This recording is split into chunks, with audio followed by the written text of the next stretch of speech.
Cool Hand Podcast, something you got to deal with. Welcome back to the show. I am your host. My name is Q. Now, I did an interview with a sister from I was about to say the rack, a sister from Chicago. And very naturally, people might, repost, showing some support for the Cool Hand Podcast.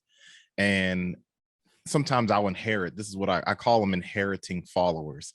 So from the Yumi podcast, I believe I inherited our guest today from that episode. And the man followed me. I followed him back on the gram.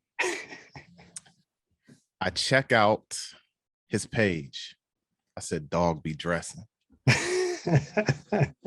So from then on, I became tuned in. Now I check out his IG story one day and I see a familiar face.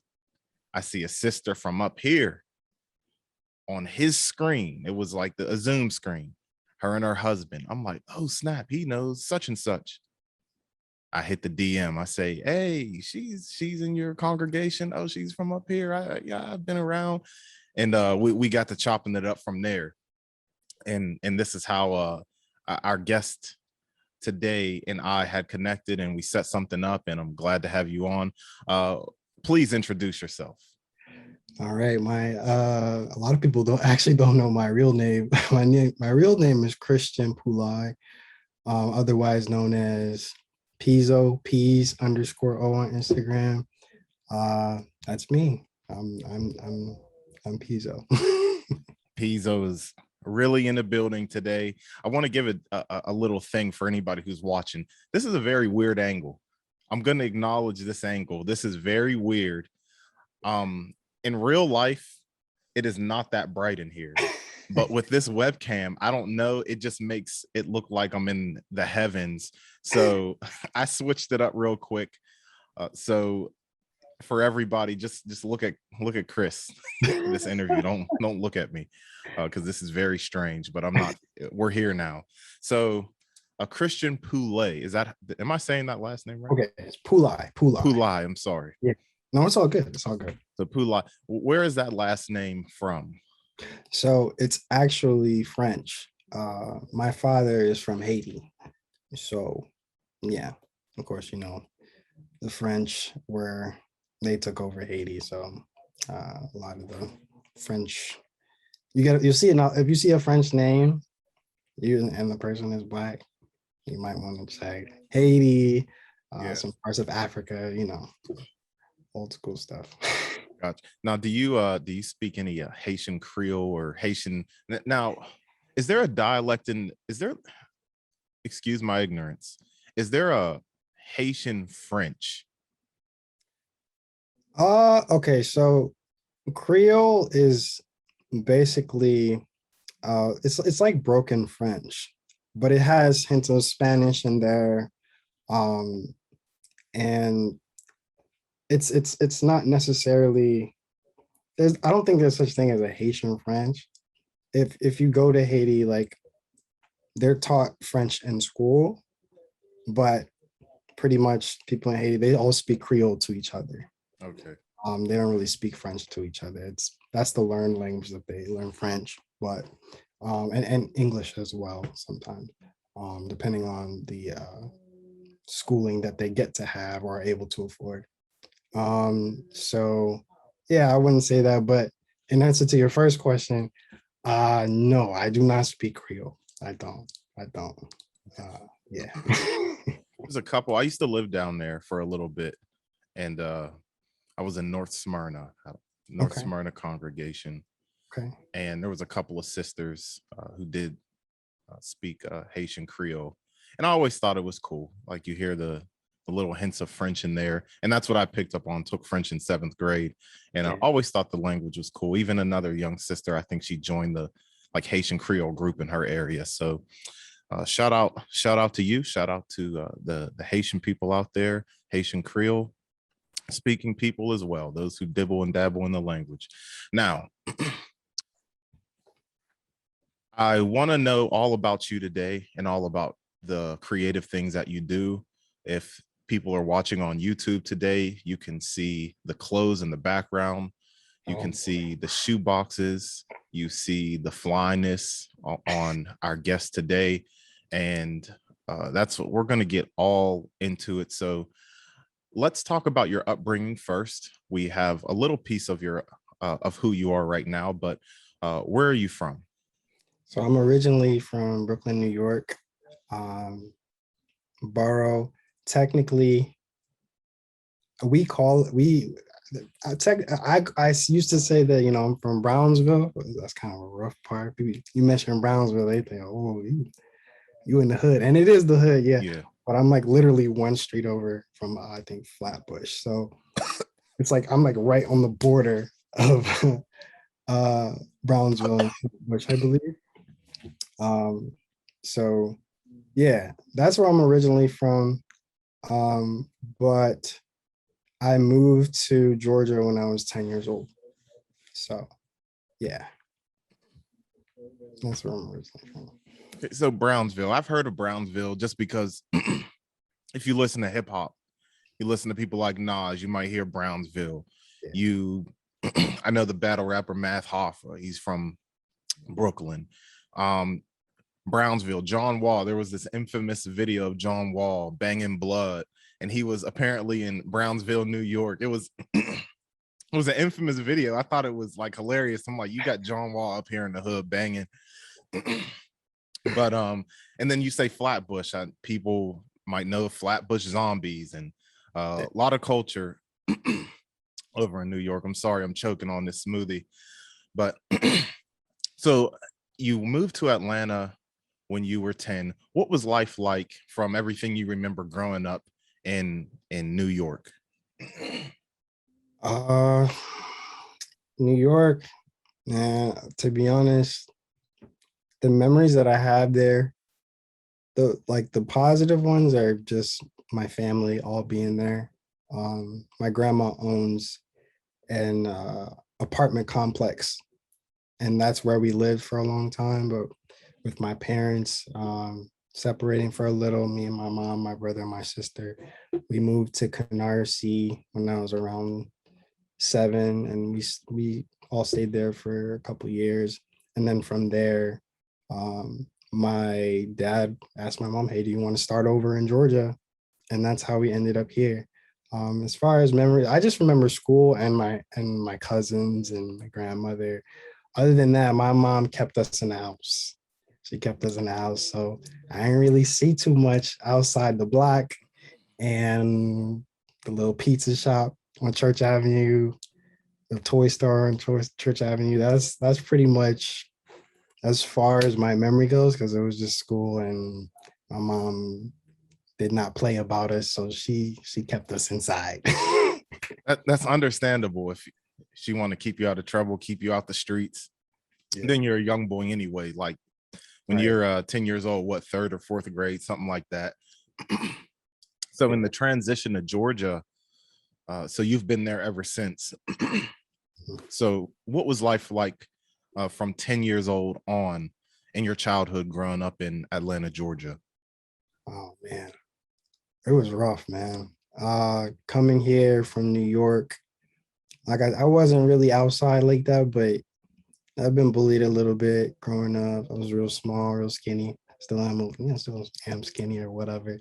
When I moved here, everybody was so nice, and I wasn't used to that. In fact, people, we walk on the street, people waving, "Hey, good morning." I'm like, what? Like, do you want something from me? You square up. You're like, what's the, I didn't understand it for a long time, and I didn't have many friends either. I kind of just, it took me a couple of years to assimilate to the culture down here. It's a lot slower. It's quiet. You don't hear gunshots at night. You don't hear the police running through the neighborhood. You don't hear the neighbors fighting. It was a lot to get used to, but it was nice because I had my own room, and I was just, it felt a little bit more free here. in the sense that there was more space. Mm. So yeah, the transition was tough. But I had one friend from the time I was around 10 years old, and he used to come over. I used to go over there. His mom used to take care of me. We used to cook him food, stuff like that. And then from there, middle school, um, I was kind of, I had two friends, and it was Royland and Keanu. They really, and also, I'm sorry if I ramble a little bit. I kind of jump Please around. ramble. um, yeah, middle school, I didn't really have any friends transferring from my elementary school. Like they all went to different schools. So um, yeah, I met Ferlin and Keanu, and we were really cool. And at the time, we weren't going to the Kingdom Hall for a little bit, like when we transferred here, because we didn't have a car or anything like that. And so I became friends with them. I wasn't necessarily the popular kid. Everybody looked at me kind of weird. I dressed a little weird to them, a little funny. I was wearing like jean jackets with a hoodie, and people weren't doing it at that time, like sixth, seventh grade type thing. Mhm. And I was like straight A student type kid. Um, and here's where we get a little bit into my artistry. This is really where it started. I played violin in orchestra, sixth through eighth grade. I was pretty okay. I was pretty okay. Second chair, third chair. Um, and from there, I kind of realized, hey, I like music. And so I stuck to that, took that into high school. Um, I wasn't necessarily popular in high school either. Um, Kind of that weirdo kid. Not necessarily quiet, but not loud either. And I loved music. I actually got into production a little bit in middle school, watching the old Soldier Boy Fruity Loops videos. That's how I got into it. He was the first rapper to get you into production. Yes, I have so much respect for that man. That's where it started, and I was like, and not only that, but I viewed music as a way for me to gain friends. Like I was very, I'm not gonna say I was too socially awkward, but I was. And that helped me as an avenue for me to show, hey, I make music, like I make beats. Took that to high school, did orchestra in high school, a little bit of guitar. Um, Not necessarily straight A's in high school, A's and B's, real chill. It wasn't until after I started going to college, my 12th grade year, I did dual enrollment, that I actually started blooming into my, I guess you could say, fashion artistry type stuff. So yeah, that's a little bit about um I guess the evolution when I got here. Yeah. Got you. Thank you. So you said some things that I want to kind of focus on here, because as a young person, and times are different now. These new kids, that's what I call them. I call them new kids. These new kids have it I'm not going to say easier, but when it comes to acceptance, they have it, I'm going to say a little easier. I'm going to be PC and say a little easier. Yeah. But compared to what you and I don't know how old you are, but we're probably around the same age. I'm 27. So 20s. When I hear you talk about your fashion sense and being the skinny kid, you could get roasted for anything. Oh yeah. You could get fried for anything. I got big teeth. They lit me up for that. So how did you kind of navigate your way being kind of an outcast? How was it like trying to navigate your way through your youth, being different and kind of like standing tall on who you are? Oh man. So I'll say this. Culturally, I was never really I won't say I wasn't really aware of what was going on because of the way my mother raised us. So I didn't start listening to rap music till I got to 8th grade. And around that time it was Lil Wayne and Drake and stuff like that. I was like, oh, this is fire. Even though my mom was like, yeah, she didn't know. She didn't know. Mhm. Back in the PSP days when you had to download the free MP3s and all Yeah. the Bozzy blah. So the question is, how did I navigate? So I had very low self-esteem. Kind of funny, it goes back to the watchtower. I compared myself to a lot of people. And so I realized that I was different when some people would make fun of the way I dressed, and some people would love it. Like during that time period in my life, I was wearing like cashmere sweaters and H&M pants. I was back when H&M was really, really cool. And I would wear suits to school and blazers and stuff like that. I started to embrace the fact that I didn't have to be like everybody else, but at the same time, I wasn't necessarily confident in it. So it's kind of weird, but I'll say this, like I I started to observe Kanye around that point in time. I didn't necessarily listen to his music, which is kind of crazy, but I saw the way that he portrayed himself, and I was like, yo, like how can a guy like him who looks, and when I say looks like me, black, be so confident in himself to the point where like everybody thinks it's either you love him or you hate him, I always saw that and I was like, man, I wish I could be like that and not care about what people say about me, or I wish like I wanted to be like that. And so for a long time, I would push the envelope and be different from try to be different from everybody else on purpose to kind of like aspire to be like the way that Kanye was.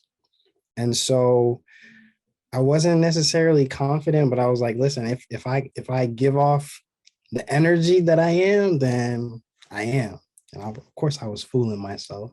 But in a sense, it just pushed me to like I don't have to be like everybody else. You know what I'm saying? Yeah.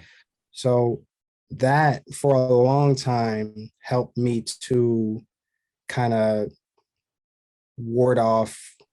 Now don't get me wrong, I was depressed, I was sad, I didn't think I was what people told me I was or anything. But I will say that looking at people like Kanye who just have this, I was like, man, I got to be like that one day. One day I'm going to be like that. So that's really what helped me to navigate. Yeah. Shout out to Kanye. Absolutely. I know he listens to my podcast a lot.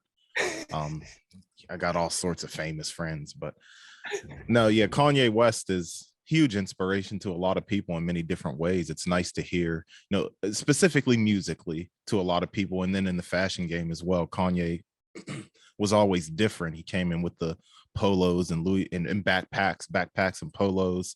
A lot of the things that H&M ended up copying came from Kanye West style. I think about the Chelsea boots era. Chelsea boots, and I still love Chelsea boots to this day, but wasn't no black folks wearing no Chelsea boots until Kanye came around. You seen this is facts. I know. Chelsea boots came around. He was rocking them, and of course his were a lot more expensive. So the trend starts to come around. It's hitting the streets. It's hitting the internet streets. It's hitting the forums. It's hitting New York, more Absolutely. Those popular places. Then it trickles down into the everyday culture.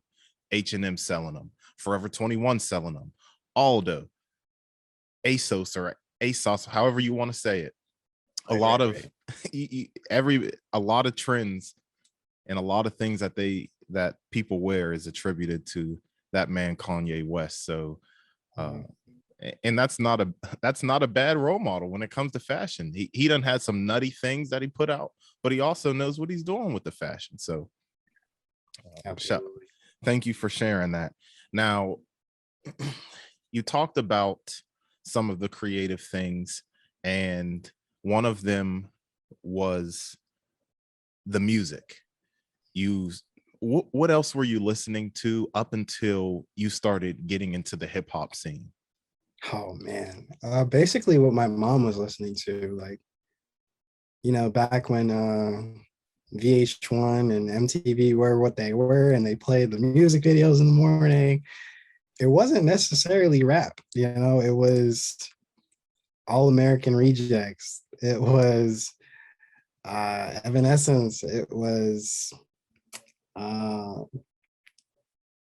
Daughtry, stuff like that. Like, so I would say like alternative, not necessarily country, but just like a lot of rock music, stuff like that. And early on, it was like Backstreet Boys. Like that's what my mom was into. So Mm-hmm. we listened to whatever she listened to. She had the CDs lying around.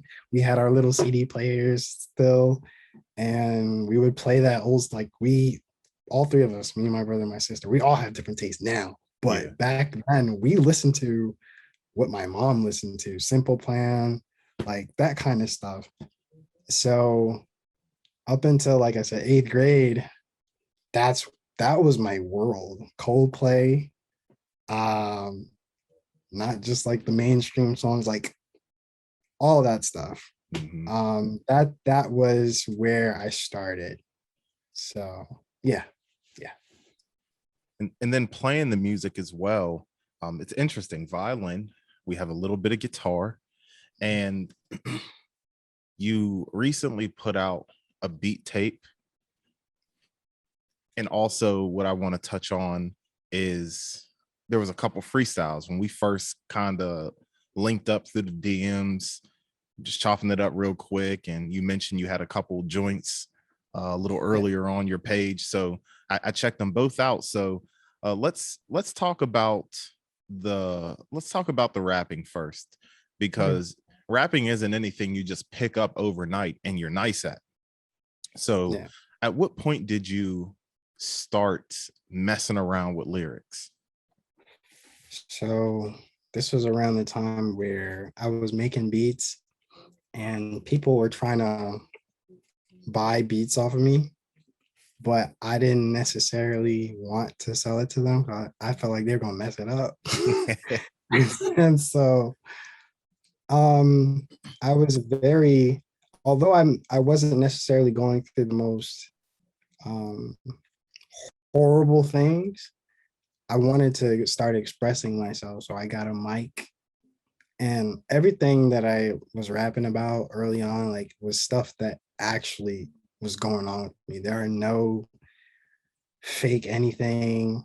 I may have mentioned a little diamond wrist chain or something like that. That's fake. But as far as the content, it's all real stories. And so it was kind of like just a means of expression for me. I never was trying to like, oh, be a rapper or anything. It was just like I had a mic, I make beats. I was expressing myself. So that's kind of where it started. And I started around maybe 15, 16. And so yeah, that's where it started. Some people thought I was trying to get big or something. I don't know. I was just expressing myself. I don't think I'm necessarily the best or even good. It's just when I go back and listen to that stuff, I relive what was going on. I remember what was happening during that time. It gives me like goosebumps thinking about it. Like when I listen to it, I'm like, man, I was so sad. So yeah, that was pretty much the premise of me doing like the rap stuff back then. Yeah. Got you. Yeah, I like to hear that you did something. You just picked something up to help express yourself. Yeah. Now, in conjunction with the rapping, you mentioned that you it started from you making the beats and people were trying to cop the beats off you. And a little earlier, you talked about you got into the production, watching Soldier Boy Fruity Loops videos in middle school. And did you start really messing with the production when you hit high school? No, I started in middle school. So Okay. like I remember hearing a lot of rap music during that time, like eighth grade. And I was like, yo, I could do this. A lot of the beats back then were very simplistic. They were not as intricate as they are now. And now actually they're moving towards simpler kind of beats. But I was like, dude, I could do that. And I actually wanted to like compose my own sheet music. Fruity Loops actually has like a function where you can do that. Hmm. And I wanted to learn how to, well, just basically make my own sheet music and, you know, maybe one day have the class play whatever I made, you know. So that was something that I dabbled in a little bit, but yeah. So Okay. Now, how was that journey? How was that experience in producing? Because once again, just like rapping, you just can't pick that up overnight. So in middle school, were you using Fruity Loops? yeah, that's the hype. That's what I use to this day. Like, Okay. yeah, the interface is so simple, um, and I would say learning how to read sheet music, um, and playing the violin, understanding a little bit about music theory at the time helped me immensely. If I didn't have that, it would be a lot tougher for me to, it would have been a lot tougher for me to do what I was doing as far as production with Fruity Loops. But I'll just say this, anybody can use Fruity Loops, man. It's easy, I'm telling you. If that's what you think, I had a bootleg, because you said anybody. So I had a bootleg Fruity Loops back on one of my old laptops, and I could not figure that joint Man, out. I don't even mess with it. really? I don't mess with it. That's not for me. That just goes to show that it's not for me. So you have to have the eye, you have to have the musical taste to mess around with these dolls, these production interfaces. So what was the journey like with the beat making up until the point that you were confident enough to put out music to the public? So I was just every day after school, I'd come home, I had me a little HP, huge 17-inch. I came home, slap it on the desk, and I just started making beats. Or I would listen to like rap music back then. Like I would say, believe it or not, this was a big one, like Fan of a Fan, Chris Brown and Oh Tyga. yeah. Man, I would listen to that stuff and I would kind of like emulate it. And I was like, yo, I really like, so I was just doing it every day, practicing every day. And so when we had like friends over, brothers and sisters, little gatherings and stuff like that, I would show them. I was like, yo, like I'm working on this beat. Like, can you tell me what you think about this? So I would show it to them. They were like, oh, this is nice. And of course they're gonna say that because of the age that I was. And Yeah. a lot of kids weren't, at least around here. I didn't know any that were doing it too. And so I was like, oh, man, maybe I'm actually okay at it, you know? And then I found SoundCloud and I just started dropping stuff on SoundCloud. So a lot of that stuff is not, well, some of it is still there, but um yeah. So that was like that was my introduction to like dropping music and stuff like that. I just showed it to people that came by the house. I was like, oh, I might be pretty okay at this. Showed it to my parents. They liked it a little bit. Not so much my mom, because rap She, beats and stuff like that. yeah. Yeah. So yeah, that was what it was like. And I enjoyed it very much. Now, maybe a couple months ago or so, or within the past couple months, you dropped the Criminal beat tape, and listen to it. It's very, very well done, in my opinion.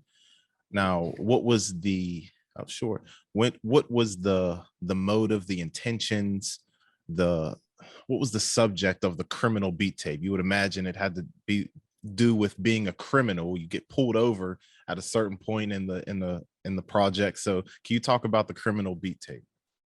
So here I'm actually just telling a story. Um, so essentially, I don't know if you saw, I actually did like a little video as a precursor to um the project to kind of show somebody in their daily routine. And really it's my daily routine. Um, not really daily, but every once in a while, shaving my head and getting dressed, picking shoes, blah, blah, blah, and I leave. And then it goes into the beat tape. So I just wanted to kind of tell a story. So through the titles, you can kind of see as it progresses along, like emotionally, what you would feel from the point of, you know, headed out somewhere doing something, you get pulled over, you get arrested, and I let the music kind of tell the story through. You can see from the title, you can get a hint from the title, and then you listen to it, and I wanted it to kind of be like an experience. But I will say that because right now, it's funny actually, I don't have the full version of FL, so a lot of those beats are unfinished. Because I can't save if I don't have the actual FL. Yeah. Let's just say Apple security is a little bit better now. I can't I shouldn't be promoting this, but with FL I was using the cracked version for because I wasn't gonna pay for it. Yeah. And so yeah, it kind of just in a way it reflected a part of my life where I felt almost inadequate for a long time. And that kind of goes back to being a criminal. It's something that can hold you back. And so I just wanted to kind of like this is one of those instances where I'm actually trying to tell a story. And so, yeah, as you listen to it, you'll feel almost the emotions of what somebody would go through as if you were a criminal. Kind of that's what I was going for. It might sound a little spotty, especially because of my situation with FL right now. So some of it is unfinished because I wasn't able to redo it. So yeah, it was what I could do with what I had. So yeah. Criminal beat tape. It's on SoundCloud now. Segueing into another aspect of your creativity is the drip. Oh boy. Now, check it out right quick. Hold on. Now, you got all sorts of people spending big dollars, big money. You got these new kids, these young kids spending their daddy and mommy's credit card on all sorts of exclusive drops and this and that. Now, I done seen you on the gram getting all sorts of pickups thrifted. Yeah. Now, can you talk about the thrift game? Because I don't know too many people who are doing it like you in the thrift game. So please explain what you do. What you do. Just tell me what you do in this thrift market. Okay, so I literally just found this out the other day, but Atlanta is like the second best city in the United States to thrift. I didn't know that, but it makes sense to me now, of course. So I started thrifting around the time that I got a car. So I was 17. I will say this, my grandma low-key put me on when she lived here for a little bit. She was shopping at Goodwill and I was like, yo, what? And then my boy Keanu, the one who I mentioned from middle school, we kept in contact. And he was doing it heavy and he put me on to, I was like, wait, I could find like fire stuff in here.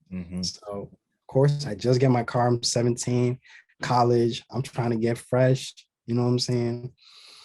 I start thrifting and I start finding all this awesome stuff. And I'm like, yo, this is it. And I don't have to go to the mall. I don't have to go spend all this money. That's how I got into it. It's slick an addiction, like finding nice stuff for really Yeah. cheap. And to this day, I still do it. So yeah. Okay, so that started in college. Now you're pitching thrifts, right? You're selling, you're getting are you making money off of the thrift game? Yeah, just a tiny bit though. I have a big heart when it comes to thrifting. I'm like, at the end of the day, thrifting necessarily isn't meant for us. To me, it's for less fortunate people who, you know, don't have as much money to go shop at the mall and stuff. That's how I view it.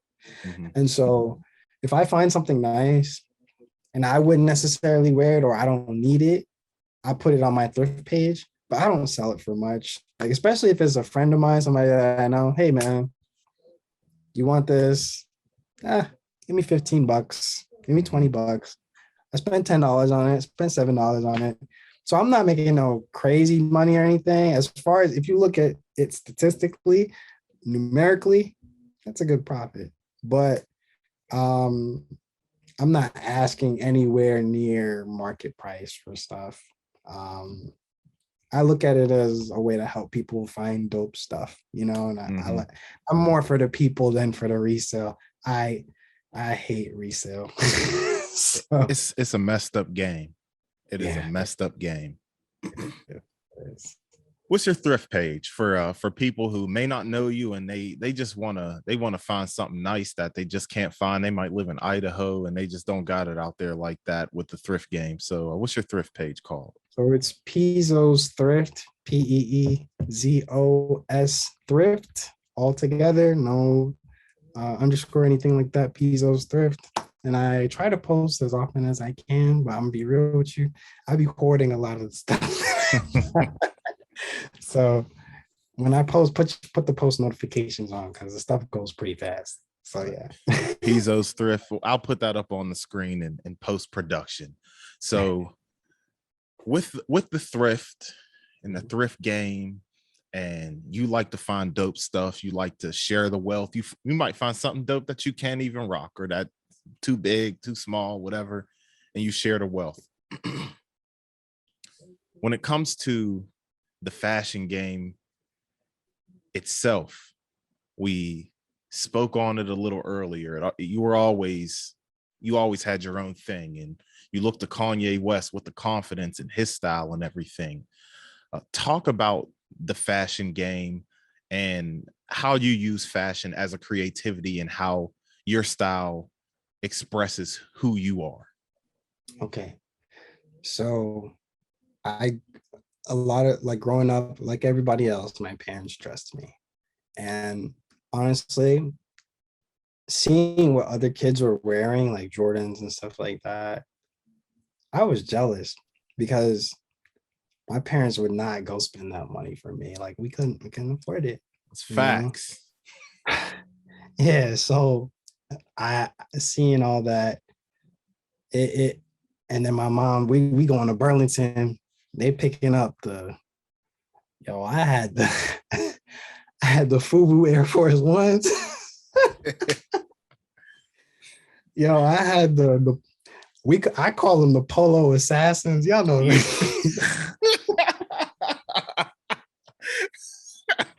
the Polo Assassins, Uh-huh. right?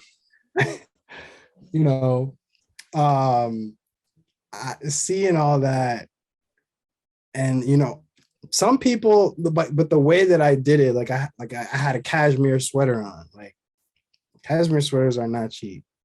My parents got that for me. That's stuff I could wear to the Kingdom Hall and stuff like that. So you know, dress shirts, H&M pants with the Polo Assassins on. You know what I'm saying? Mm-hmm. So, um, yeah. So that's kind of like where I started. Now I'm sorry, I am rambling a little bit. I'm gonna need you to ask the question one more time to make sure that I Oh, answer it. It's all good because you're speaking to a lot of different people right now, because especially if it is what it is. If your parents didn't have it like that, I just want to chime in and say it wasn't like that for me either. Like, single parent household, we didn't have no forces, we ain't have no Jordans. I had a couple bros, they would give us their like hand-me-down Jordans or forces. My first pair of forces were hand-me-downs with hand-me-down white pair of forces with some black laces in them. So yeah, like, dude, when I got my first job, when I started making some bread, I got me a fresh pair of white forces. Okay. When I was working at Kroger down there in Georgia, got me some Air Max 95s. I love them Air Max 95s to this day. I no longer have them. But like, I know that feeling. I remember a man had some Barclays in 6th grade. They was fire. My mom couldn't buy me no Barclays. Come on now. So like I know the Burlington, all that. I know the feeling. So, but the question was, I got my emotions into it. One more time. But the question was to talk about your fashion and how your fashion sense expresses who you are. Okay. So yeah. A lot of times my parents were buying that stuff for me and I just had to wear it. And so I just took it to the extreme. I started wearing suits and stuff, blazers with it. And of course, back then, you know, everybody's wearing the Jordans, like they're wearing the casual stuff and they see me, but they were like, oh man, like a lot of the guys didn't know how to tie ties at school. Like, so when they see it, they were like, wow, like this kid, blah, blah, blah. So so when I started going to college, doing dual enrollment, I was wearing suits same way, and like it got me places. It got me my first job just wearing a suit to the mall. And so eventually when I started thrifting, I started seeing pieces that number one, I could afford, and pieces that were reminiscent of my father when we were growing up. Like I used to see my dad rock the FUBU. I used to see my dad rock the Sean John and the baggy clothes and hats and stuff like that. That's another thing.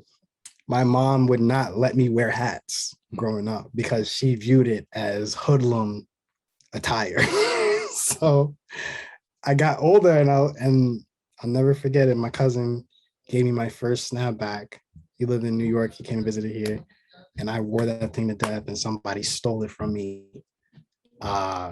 Stole it from my desk during lunch. I was devastated. But so anyways, when I started thrifting, I started realizing, like, I started seeing the stuff that my dad used to wear kind of. And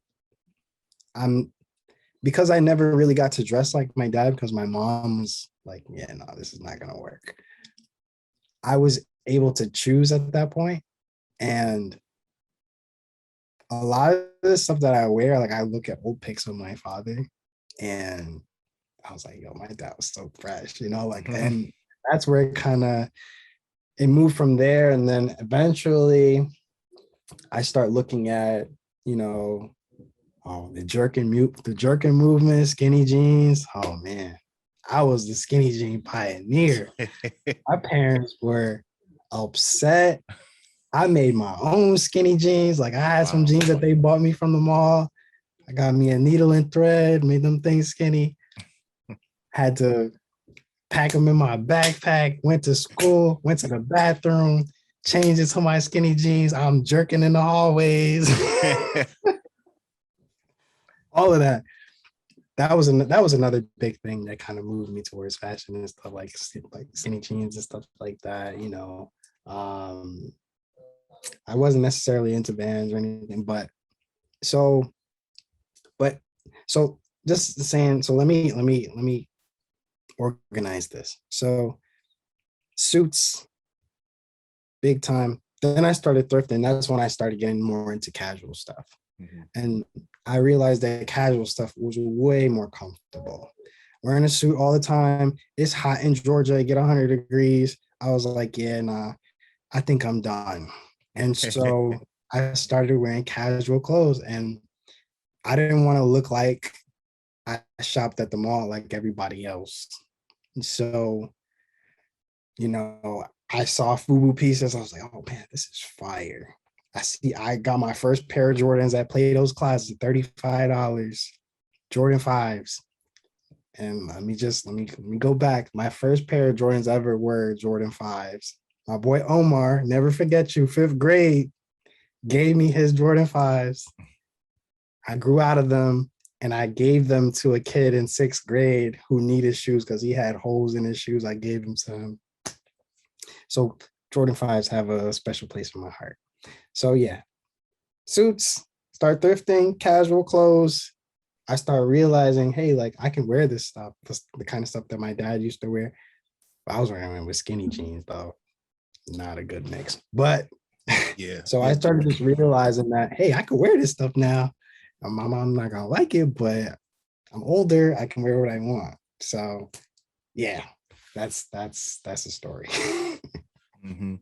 All right. So shout out to Pops, Peezo Pops, or Pops Peezo, whatever you, Big Peezo, whatever you want to, whatever you want to say. For influencing the guy that we have here today. Now, what's your Instagram? Is your Instagram public? I don't know. Yeah. Okay, so your Instagram's public. So what's your Instagram? Yeah. So people can really see what you're talking about here too. We'll put that up on the screen too. Yeah, it's Peas_O. That's it. Peas_O. Peas_O. So you can see it, because like I said, when I first tapped in with you, the first thing I noticed was the attire was, and you do have your own style. It's not it's not even what you see today. A lot of times now, people are trying to be different. You're just different. You don't have to try, and that's a good thing. You just have your own thing. I love that picture of you. It's making your head look small. You're up in a big coat. You know what I'm talking about? You're like laying down. You're like slouched. Yeah, I'm like, but this is like, that works. Like this picture is great. You really do your own thing.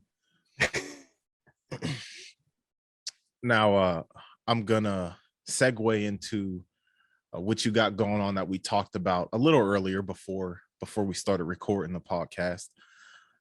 Now, Chris promoted what's it called? This clothing brand, and right now I literally been looking at these clothes since Friday because he was promoting this brand. Here we go. Love, yes. LDV. I see it. LDV. And you see that hoodie that he got? I just bought it. I bought it about an hour ago. We're gonna have to plug him in. We're gonna have to plug him in. LDV. Love determines values. And now I thought this was your brand, right? So I was showing some love. And I'm like, okay, they're having a sale right now at the moment. By the time this comes out, the sale's over. It's too late.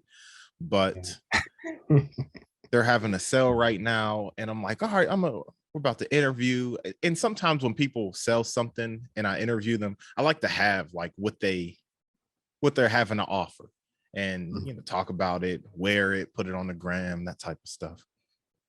So I bought that, and we get on, and I'm like, yo, Whoop Whoop is, and it's not his brand, but this speaks to your character. So he promoted it like it was his own, put it that way. And although that's not your brand, you inform me that you're coming out with some heat. I don't know where to start with this.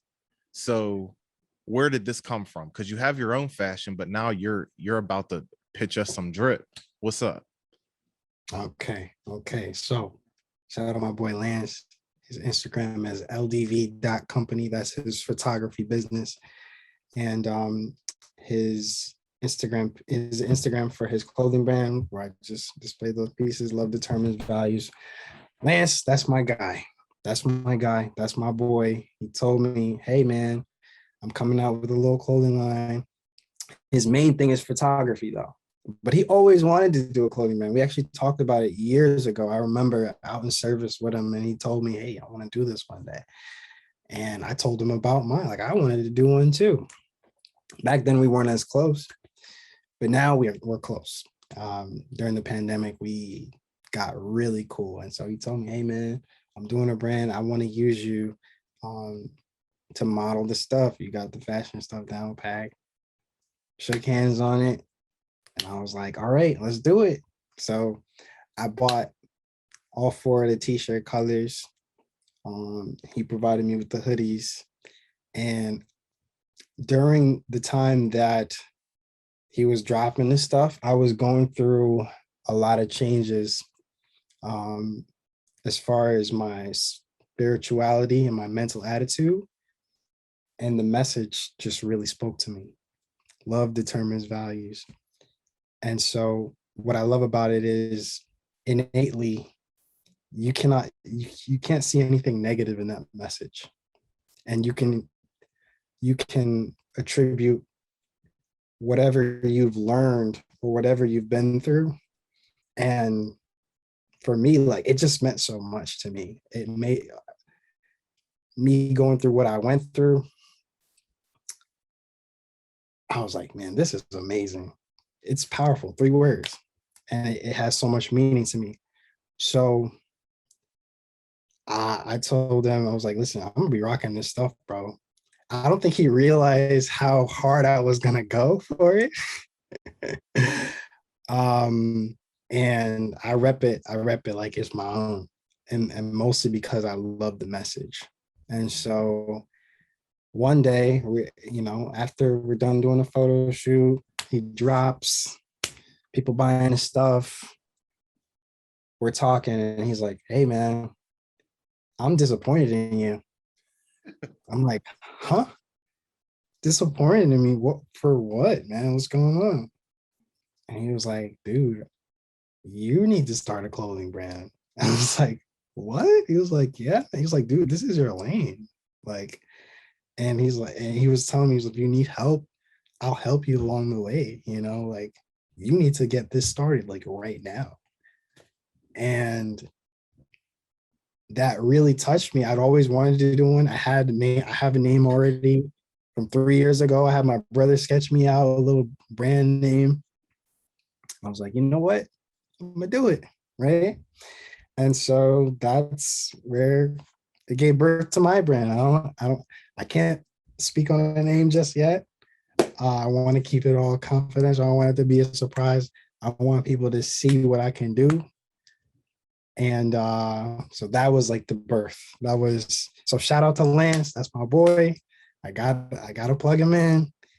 Yeah, he's behind a lot of it. So yeah.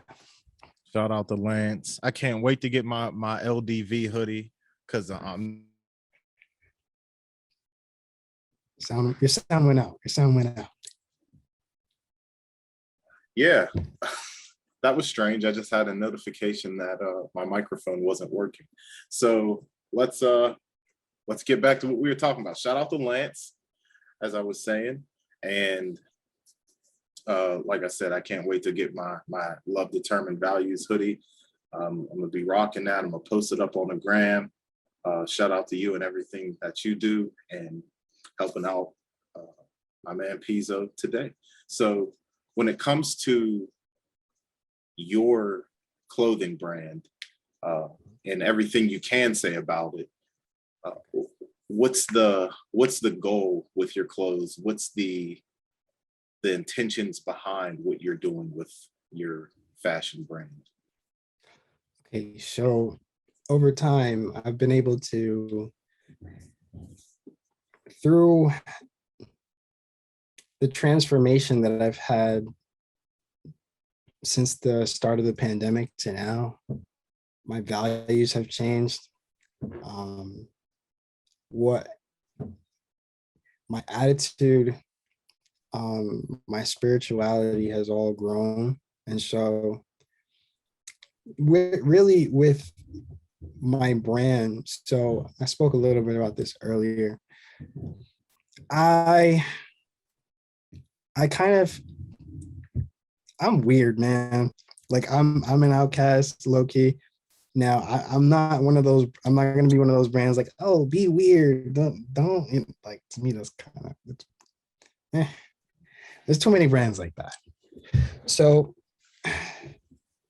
I I'm kind of in a I'm not gonna say a unique position. I'm sure there's a lot of people who kind of come from the same almost background as me, where my father's from Haiti, my mother's from St. Vincent, and yet I almost have no connection to either of those cultures.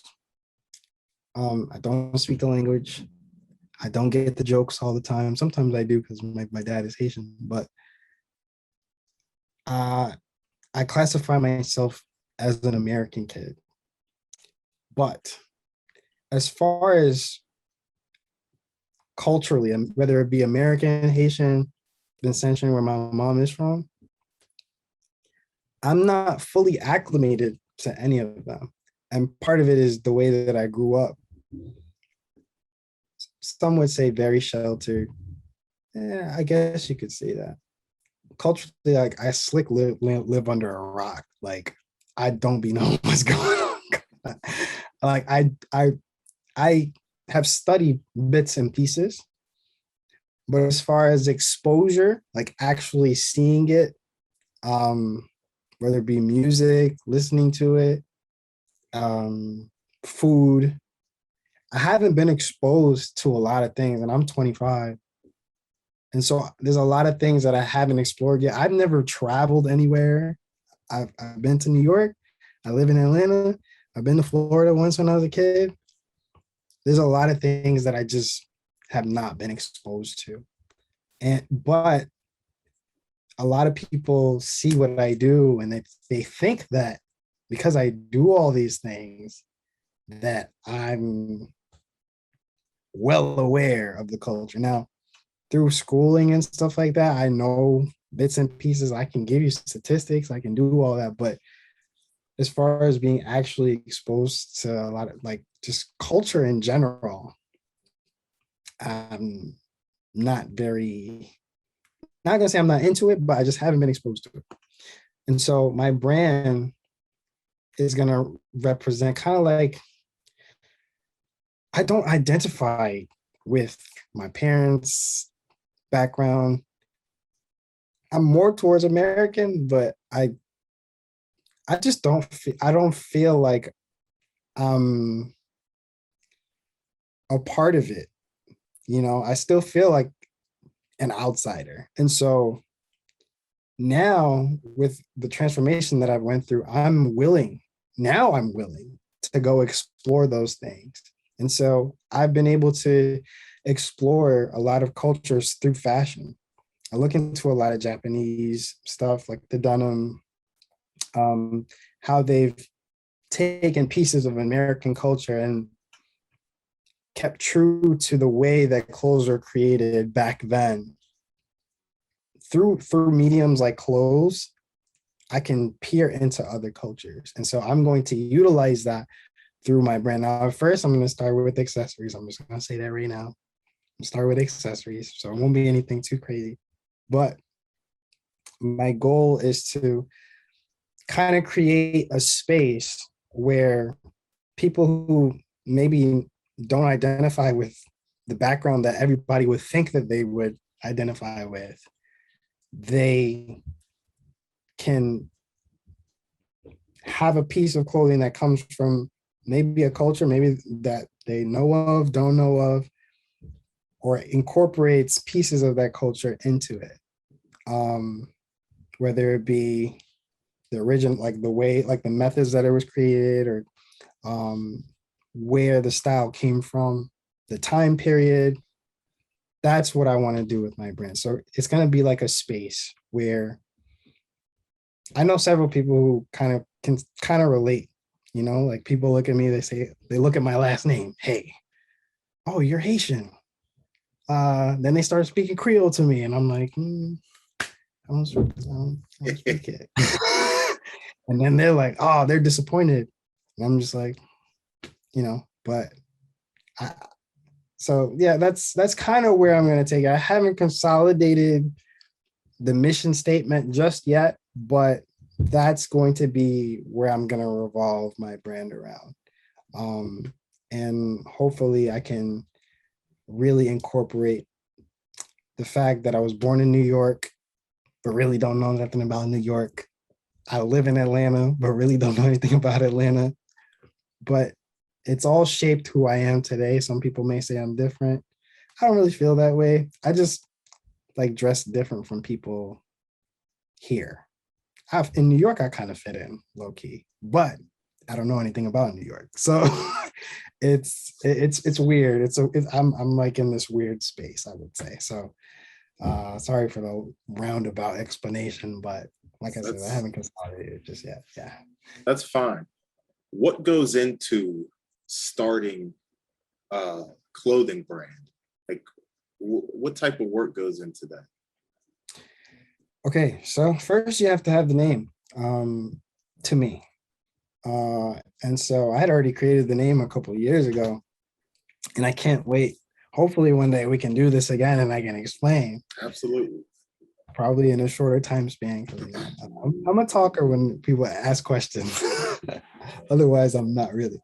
So the name, like love determines values. To me, it has to have some kind of meaning. It has to refer, like be a reference to something. And so to me, that's where it starts, name. And then I'm really big on having ownership of whatever you create. So I went ahead and put in my trademark application immediately. It costs a little bread. I haven't necessarily gotten it approved yet, but it's in the system. So if you type it in, you'll see it. And once I get it approved, if anybody messes with my stuff, I could go sue them with the quickness. So covering your back on that. And I do have to get my business license as well. I think that's important. I don't want the government to be coming in asking for taxes, especially with the way things are politically with the president going on. There's some stuff going on with that. So you want to cover your bases with that to me. You don't have to do it that way, but that's the way I feel like it should be done. You don't want to rush it. And then to me, after that, it's marketing. So I have built a rapport with my followers, I feel like a lot of people trust my fashion sense in a way. People hit me up all the time. Hey, should I put this with this? Hey, does this look good? Do you think I should cop this? To me, that's very important. People have to trust what your fashion sense. And so my reply is always, do you like it? If you like it and it's modest, I'm big on that. Then go for it. And so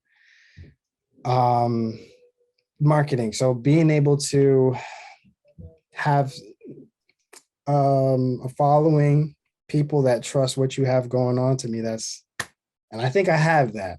I have pretty small following to me, but I have a lot of support. Like I get a lot of engagement.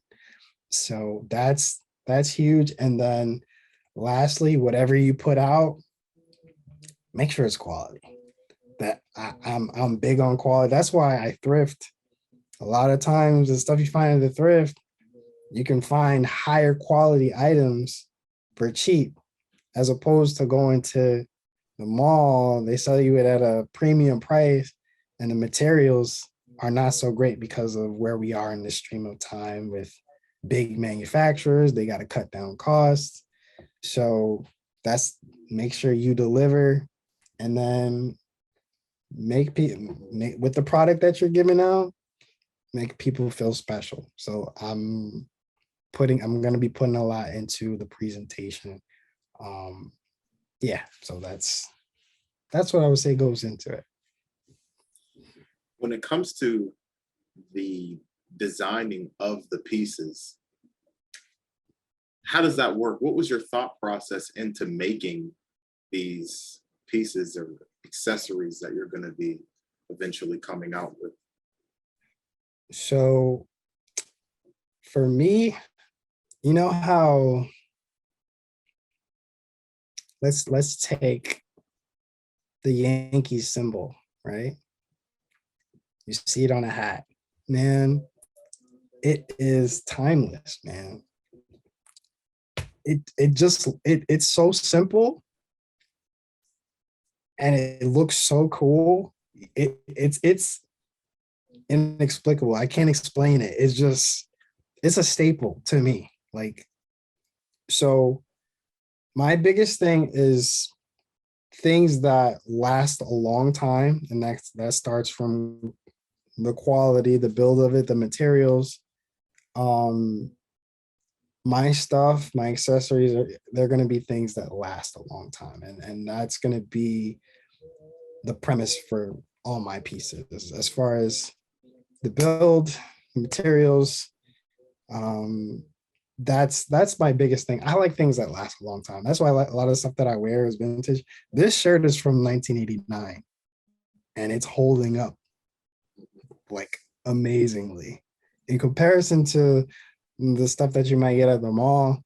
You wear that thing for 2 years, that thing is cooked, like it's done, and then you got to go back and spend money again, right? So that's my biggest thing. That's another reason why I like thrifting so much. The stuff that they used to use back then in production, so much better. It lasts longer. That's my main thing. Like I want it to be stuff that you'll have 10 years later and be like, yo, this is still fire. It's still in good condition, you know? So that's my biggest thing with accessories and stuff that I'm gonna drop. We're gonna have to tap in when some stuff drops, because I'm gonna ask you, because I already have an idea of maybe looking at something that you come out with and asking the thought process behind it. But I'm gonna reserve questions like that for if we do this another time. So this is gonna be to be continued. Now, okay, when it comes to your brand, because we gotta talk about this when the drops start popping off. So just to conclude things up, what satisfaction do you get out of whether it's the music, the rapping, you lay down some vocals, and the fashion? What is the satisfaction you get out of being creative? For me, it's all about inspiration, inspiring others. There are so many people that have inspired me that may not know that they have inspired me. And with my brand, with mainly my that's me giving back to those people. And I'm gonna make sure that they get taken care of. But the main thing is when you watch something, when you listen to something, when you see something, whether it be somebody walking down the street and they got a fire fit on, and you're like, oh, dude, this is amazing. I have to incorporate that. I want to be that for other people in a way that is not too extreme, but just gets them to express themselves. It took me a long time to become confident in myself. I would say that probably a lot of people wouldn't believe me, but I didn't become confident until like last year, for real, like actually confident in what I'm doing, and like, yo, like I'm pretty okay at this. Like I'm doing it. So for me to be able to be that for someone else, and I get all these messages all the time, hey man, you inspired me to do this, blah, blah, blah. Go for it. I love it. So, you know, I can't wait to see what people come up with after they look at my body of work. And to me, my stuff is not the best right now, but you'll see my best when I drop this clothing line. You'll see it. You'll see it. So Looking forward to it. Yeah, that's the goal. Inspired. From the kid who is rocking the suits to school to the man who's confident in dropping clothes fall winter 2021. So what do they do? Spring summer 2022, whatever, however it's going to be. In Peas we trust. Oh no, I'm good. I was trying to come up with something. I'm going off the top. You good, bro? But any last words, any shout outs, anything like that you want to say? Man, shout out to the people that be in my comments hyping me up. Shout out to Lance for sure. That's my boy. Like I said, Forlin Keanu.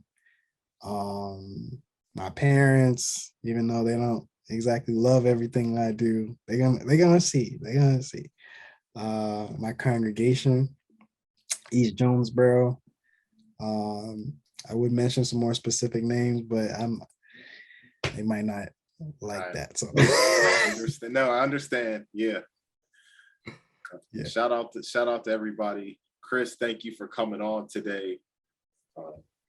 We'll have to do this again. Absolutely. Thank you, man. I love it. I love doing this. This is fun. So this is the Cool Hand Podcast. We have Peezo in the building for real. Cool Hand Podcast, something you got to deal with. Easy. And that's it. Fire.